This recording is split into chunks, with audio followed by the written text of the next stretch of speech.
What's up, everybody? Welcome back to the Streetcar Shenanigans YouTube channel. And based on what you're seeing right now, it's a miracle, but we made it. We are in Georgia. We are 10 minutes away from SGMP. And in this video, we're going to share with you the trials and tribulations that we went through over the last 2 or 3 days to get this car on the dyno.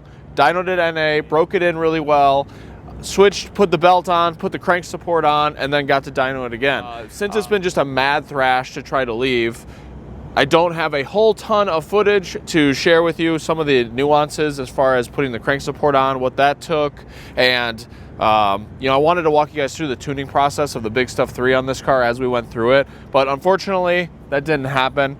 We ended up leaving 16 hours behind schedule, which doesn't sound that bad based on our averages. It did put us in a huge time constraint. Everything was sprint, but it all paid off because we're here. We made it. We are supposed to test today. It is now like 6 p.m. on Saturday. We missed Saturday's testing because we prioritized the health of the vehicle.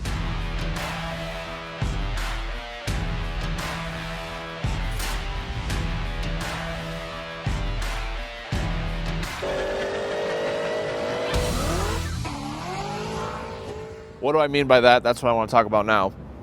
We just got it washed. We're here. We unpacked at the hotel that we're staying at. And Thursday, we got the car fired up. We set the crank trigger. We had the distributor. You saw all that in the last video. Dan made the custom spark plug wires, got everything routed beautifully on the car. We had all the lash of the valves already all set.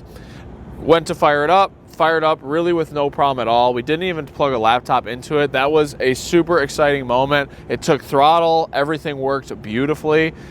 Absolutely zero complaints at that time. We did not have all the fittings on Thursday to make the water system. Yeah, to finalize the cooling system. So there was no antifreeze or water in the block. So we started it up, we revved it a couple times. I'll throw those clips in here so you guys can see that because we did kind of document that.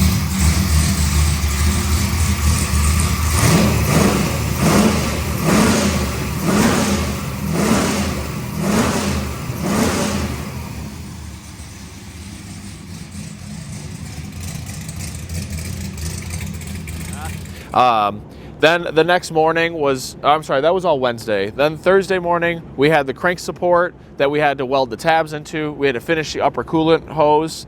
And then we had a huge laundry list of shit we had to do before the car could leave. We had to put the rear seat delete aluminum panel in. We had to fix some wiring that I messed up when I cut apart the rear end for the torque boxes.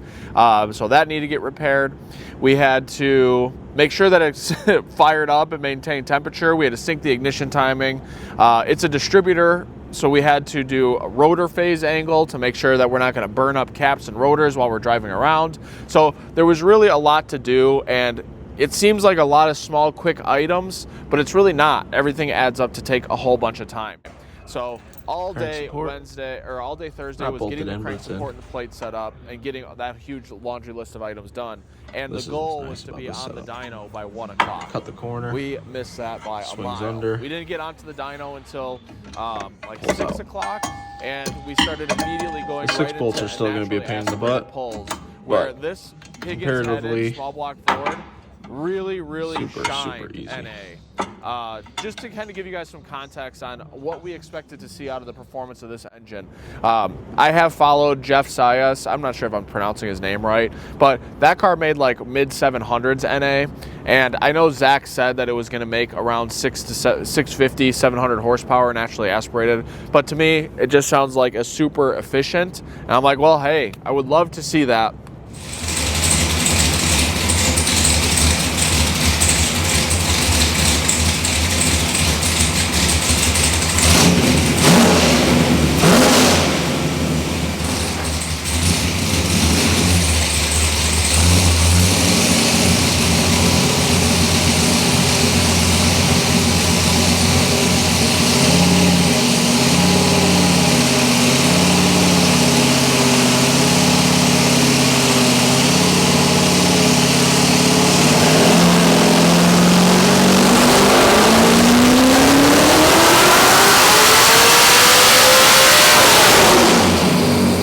We got to it right away. On the first pull to like 6,800 RPM, I think it made 600 at the wheel. And we were like, holy cow, this thing is actually gonna make some really good steam. And it was on 93 octane. So Did a little bit of drivability, got some of the basic stuff out of the way on the hubs. You guys will see that clipped over me while I'm talking here. And floored it. It made power to about 7,700 without the blower on it, and ended up netting about 685 horsepower. I think it was in the mid 500s for torque. I actually don't really remember what the exact torque number was. I'll write it on the screen here though, because I have a picture of it. I just don't remember off the top of my head. And we were super pumped with that. By the time we were done with the naturally aspirated tuning of this, it was like 11 o'clock at night on a Thursday. And we're like, well, we have to get at least a baseline with the blower before we go and floor it with the blower. So we put the blower belt on, we started up, the car's loud as hell, and we start running through the drivability with the blower on it. And after switching it to C16, it was showing promise right away. I mean, the first pull to like 6,200, the car made like 1,170 horsepower. And we're like, holy shit, this thing is gonna make some crazy power, absolutely. After we put a fresh set of plugs in the car, we were able to kind of get an idea of how everything was looking. We went through the individual cylinder control. I was getting a cam crank correlation issue with the modified distributor versus the crank signal. Turns out I left the distributor base loose, and it was actually already starting to melt the rotor because the rotor phase was off. So that doesn't change ignition timing because it has a crank trigger, but it will change the injector timing and some other important things in the background. Most importantly being that it tried to burn up the cap and rotor in the car. So we got that taken care of. We fixed that. That solved pretty much the only issue we had on the dyno was that, which, considering what we did over the last 3 weeks with this thing, is an amazing feat in and of itself. So once that was resolved, then we continued on with the blower tuning, and our first hit to about 7,500 RPM, the car made like 1,280 horsepower. That showed really good promise. Then we went through the fueling, cleaned that up, and I started to notice that the VE table in the big stuff was starting to have really large numbers. Now, big stuff has always been, in my opinion, a little bit fudged. I don't really follow the VE numbers as closely as I do in a Fuel Tech or a Holley. You just kind of give the engine what it wants. But at some point, you have to kind of think, well, these numbers are getting pretty large. So I took a video of the fuel pressure gauge on the whatever number hit that was, and the car ended up making 1,366 horsepower, and the fuel curve was pretty good. However, this is what the fuel pressure did. Yes, so that's not good. So to give you guys an idea of how a boost reference regulator works, if you're not familiar, you set the base fuel pressure. In this case, we set them at like 43 pounds. Then if you put boost to the top of the regulator, your fuel pressure should climb 1 to 1. Well, as you see in the video, it starts around 40 because it has vacuum on it, goes up to about 56, and then falls back down to 50 and actually continues to plummet when I lift. That should be well over, it should be 42. We're making 25 pounds of boost. We should be seeing about 65 to 67 pounds of fuel pressure, which we weren't seeing, which explains why I was having to put large VE numbers in, and it was holding the injector pulse width open and running into 100% duty cycle. The injectors are capable of making the power that this car made. The fuel supply was limiting the power that it could make. The injectors were opening extra to compensate for the lack of fuel flow. So we immediately decided, hey, let's make a full hit. Let's see if we can beat the 1,300 that it made previously.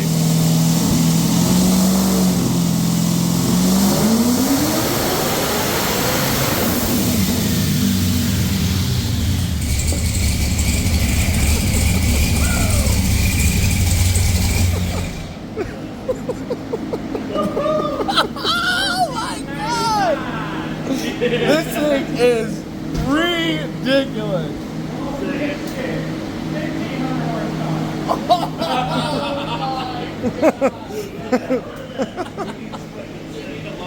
Oh my God. And we immediately went to Facebook to try to find a brushless 5.0 Aeromotive pump.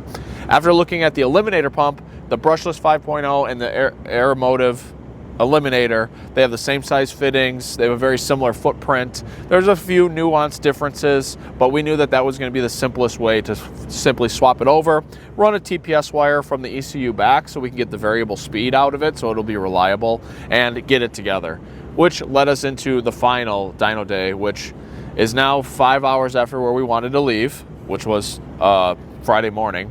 And we were still on the dyno with the fuel pump swapped, and it was time to get into finalizing the dyno tune with full fuel pressure and full boost with RPM.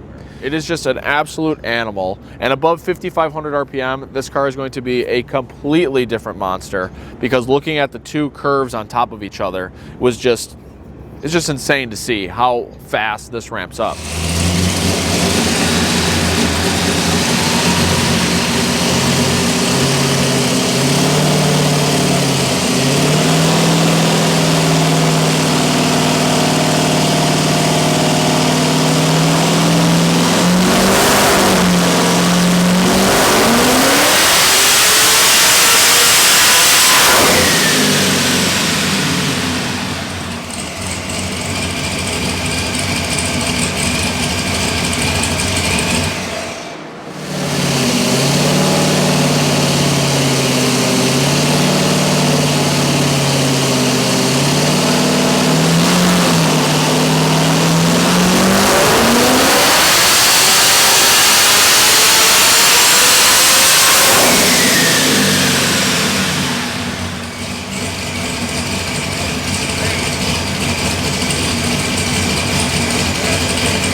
Go cross it off the board.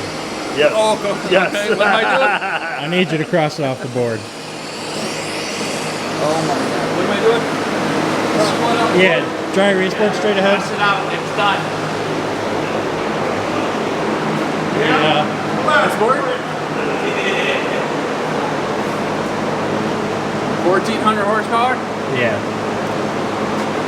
Done. Oh yeah, we're gonna do that. So I want to share some interesting data with you guys on the difference on what happens when you put a 427 with this combination. We were actually kind of thinking that I wasn't sure if the blower was going to be the limiting factor, because the supercharger is going to be spinning the same blower speed. We have the pulley sizes the same. It's running an 88 tooth crank pulley and a 54 tooth blower pulley, and we're spinning the engine 8,100 RPM just like we did on the 363. So the CFM that's coming out of this F1X is still like, call it 1,700 CFM. So if you put 1,700 CFM out of the D1X into a 363, or if you put it into a 427, was that going to make it make different power? And well, how is the boost number going to be affected by that? So on the 363, this setup, it made about 30 pounds of boost at 8,100 RPM. So not so much to our surprise, this combination being less restrictive, because boost is just a measurement of restriction in the manifold, made significantly less boost. We lost 5 pounds of boost going to this top end. However, the efficiency of the engine is so much greater than the last combination that netted us huge power gains. And then just some hypothetical that we've been kind of spitballing on this, since if you're still watching it to this point, thank you so much. And by the way, if you haven't subscribed to the Sick Week Shenanigans that we got going on right now, make sure you're hitting subscribe down below. This channel is brought to you by us, so do us a favor, hit subscribe. We're going to be uploading our Sick Week highlights and updates as we go through the week. We will try to keep you guys up to date daily on our social media platforms, but YouTube we'll try to get to you as daily as well. But anyway, we went from 30 pounds of boost to 24.5 pounds of boost at the same exact RPM. So that's how much boost we lost in the intake, top end, efficiency of the engine per se. So it's kind of crazy to see how much more efficient this engine is per cubic inch, which was predicated by its NA efficiency, making 680 NA, where the old motor we never dynoed NA, but it was probably in the 500 horsepower range, naturally aspirated. So huge gains. Overall, huge success with the dyno. We had no problems at all. We went through a bunch of plugs. We did some individual cylinder fuel corrections, and very happy. The crank support plate worked out beautifully. Our strut brace works beautifully. We have good control of the belts. The tune-up looks like it's ready to go racing. So we pulled a couple degrees out of it, and we have our first round tune-up in the car, and we will bring that to you guys in the next video, which we will upload as soon as we have it done for you, because we are testing tomorrow on Sunday, and we'll probably tie day 0 into those together, and then we'll bring you the rest of the week as we live it. So thank you guys so much for following along. A lot of tech information in this video as far as what the dyno outcome was. We will dive into a recap when we get back from sick week. That'll kind of give you guys a little bit more, behind the scenes on what happened to get us here. But I wanted to bring you guys the dyno numbers because we're obviously super pumped with it, and we can't wait to put it on the track tomorrow. So thank you guys so much for watching. Hit the subscribe button, give me a thumbs up, and we'll see you guys in the next video.